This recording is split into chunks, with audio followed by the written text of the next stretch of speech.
Fala pessoal, sejam bem-vindos ao canal. Hoje eu tô aqui trazendo um assunto que eu acho muito bacana, muito interessante de se debater. E é o primeiro vídeo sobre, mas eu acho que verão outros porque esse é mais específico. Não é só falando sobre o ego, mas sim falando de como ele pode te devorar. E eu acho que é uma informação, uma experiência que vale muito a pena compartilhar. É questão de autoavaliação e autodesenvolvimento constante. Se você também tiver alguma informação para adicionar a esse vídeo, deixa no comentário que vai ajudar demais.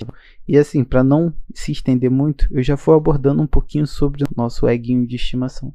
Todos nós temos e qual é a função dele. Primeiro, eu quero abordar esses pontos aqui. A função dele é gerar nossa percepção de valor e singularidade. O que seria isso? Nós temos o nosso eu físico, carne e osso, mas também nós geramos com a nossa mente o nosso eu mental, que seria o nosso ego, né? Ele que nos idealiza como um ser e nos identifica com certas características que não são físicas, não são hard, são soft, que são questões internas e mentais. Então ele tem uma função muito importante em dizer quem somos, então acho que isso não pode ser deixado de lado. Agora a questão desse vídeo é sobre quando ele infla, que ele começa a dominar suas decisões, que é uma questão diferente. Ele tem uma função, assim como todos os nossos órgãos, tá? Estou usando isso como referência, mas quando ele infla, quando ele cresce, quando ele passa do limite, ele começa a te controlar. E por que que ele começa a nos controlar? Porque quando ele infla, ele fica grande. E o nosso físico, ele tem uma limitação de tamanho que talvez o nosso ego, inimaginavelmente, ele não tenha. E ele começa a ser mais sensível às coisas. Você começa a ter que tomar decisões pensando mais no seu ego do que no seu bem-estar, no seu físico, porque você está imaginando o quanto que ele é significante para você mesmo e para os outros, sabe? Você pode pensar assim, eu não posso deixar isso acontecer porque eu sou essa pessoa, ou porque me consideram essa pessoa. Então é esse ponto que eu quero levar nesse vídeo. Eu espero ajudar bastante nessa troca de experiência. Para a gente entender mais do ego, eu acho que vale muito a pena a gente observar a anatomia dele. E assim, esses adjetivos que eu peguei aqui, eu tinha visto no livro, eu achei que combinou bastante com o ego. Eu acho que ele tá por essas ideias e eu vou trazer essa mesma ideia aqui e também vou estar deixando o link do livro no vídeo, caso você queira estudar um pouquinho mais sobre, ler um pouquinho mais sobre esse assunto. Então, primeiro adjetivo que eu acho que vale muito a pena falar, que é mais importante, frisa isso aqui, tá? Que eu vou tentar trazer um exemplo mais desenhado sobre, mas é o vazio. Ele tenta preencher o lugar de Deus, mas acaba vazio. No livro ele fala sobre Deus, mas eu também vou abordar o idealismo, porque ele sempre tenta chegar no ideal.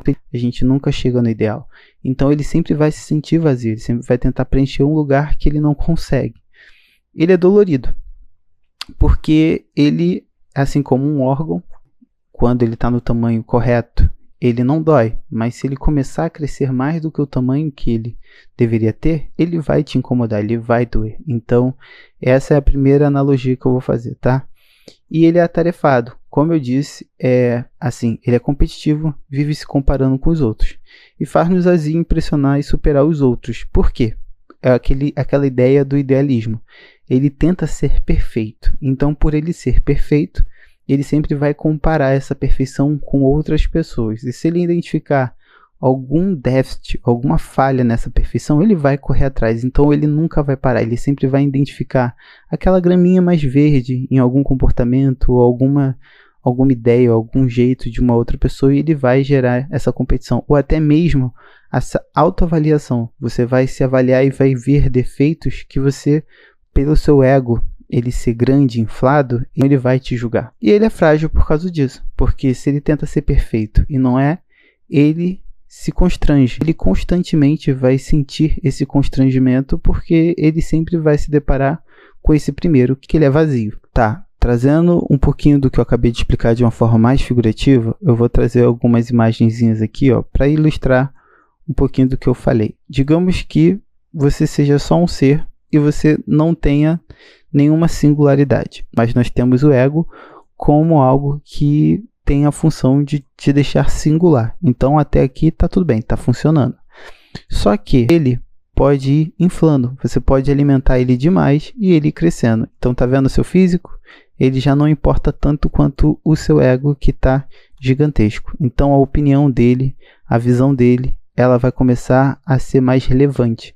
Isso vai afetar seu físico, isso está desequilibrado. Então eu trago até essa referência do órgão, que é uma analogia que eu acho bacana. Tipo, o seu pulmãozinho, ele está aqui, e ele não vai te incomodar enquanto ele estiver funcionando no tamanhozinho dele.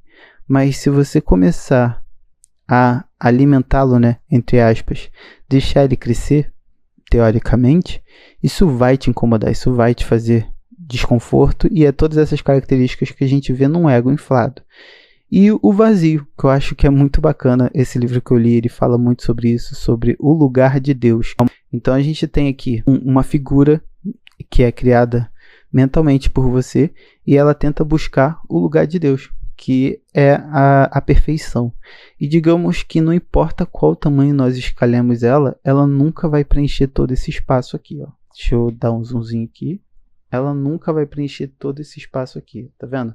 Ele é infinito, ele não vai para outros lados, ele vai ficar sempre contínuo. Então, não importa o quanto você se esforce, você sempre vai buscar um idealismo que você não vai conseguir. E isso sempre vai te frustrar numa questão de não conseguir preencher essas lacunas. Então, não tem como preencher tudo, porque ele não é perfeito. E essa verdade sempre vai vir à tona quando ele se avaliar. Então, essas são as características e anatomia do nosso queridinho ego. E o julgamento diário, como eu acabei de falar um pouco antes, somos julgados a todo momento. É a questão do efeito social, né? Isso nos leva a agir com medo de sermos medíocres, sempre buscando a validação externa. Eu acho que é inevitável essa questão da avaliação externa, porque a gente sempre tenta buscar fazer parte de um grupo social. Então a gente sempre vai se julgar se aquele grupo ele está nos analisando de uma forma positiva ou negativa. E isso pode fazer a gente tomar decisões que não é saudável para a gente, só porque a gente acha que eles nos veem de uma certa forma. E uma outra coisa é a sua autoavaliação, de quanto você pega leve com você, o quanto você pega pesado com você, e isso faz com que o seu ego ele comece a se comportar até mesmo com a sua autoavaliação. Ele pode refletir muito do que você pensa sobre você, a sua análise sobre o ego.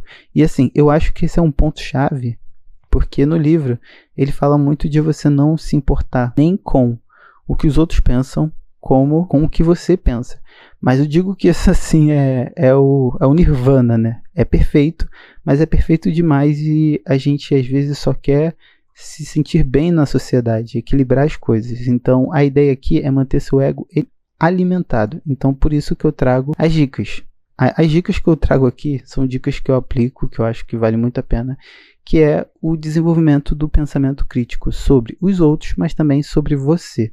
Existe uma análise sobre as pessoas ao redor serem um reflexo de como você é. Então acho que vale muito a pena você ter esse pensamento crítico das pessoas que compõem o seu grupo social, e também sobre você, como você se comporta diante a elas. Um ponto que eu deixei aqui muito destacado, o questionamento sobre suas motivações. Você está agindo para se sentir bem consigo mesmo ou apenas para impressionar? E isso que eu estou dizendo de se sentir bem consigo mesmo é diferente de impressionar você mesmo, tá? Porque às vezes você cria uma ideologia de: olha, se eu fizer isso eu vou ser tão grande, e não do cara, se eu conseguir isso eu vou estar bem, sabe? Ou as pessoas que importam para mim vão estar bem. Aquele pensamento de não permitir que o seu ego controle suas decisões. Eu acho que isso daqui, vamos ter vários indícios de que você está inflando o seu ego, mas isso daqui é o principal. Porque quando você começar a ter uma autocrítica de: pera, isso não é por mim, isso é sobre o meu ego. Então isso daqui tem que ser muito levado em consideração. E uma das reflexões que eu acho que vale muito a pena deixar nesse vídeo é essa avaliação sobre o que você quer. Bom em fazer algo, ou você quer ser o melhor em fazer algo? Você quer ter algo porque é bom, ou você quer ter algo porque todos acham que é bom? Então é essa reflexão que eu acho que vale muito a pena a gente sempre bater na tecla, e é essa que eu trago no vídeo. Então não se perca em julgamentos alheios. Não é para você ter uma hipercompaixão ou uma hipercobrança sobre você. é para você buscar o seu conhecimento, assim, conheça-te a ti mesmo, equilibrar o seu ego. Então eu acho que essa é a mensagem do vídeo. Eu espero que vocês tenham gostado. É um mapa mental bem curtinho, porque eu queria que esse vídeo fosse curto mesmo. Então eu espero que vocês me ajudem na troca de informação aí no comentário. Então pode deixar o comentário, tá, pessoal? E se vocês gostaram de vídeo como esse, é só falar que eu faço mais e até a próxima. Valeu!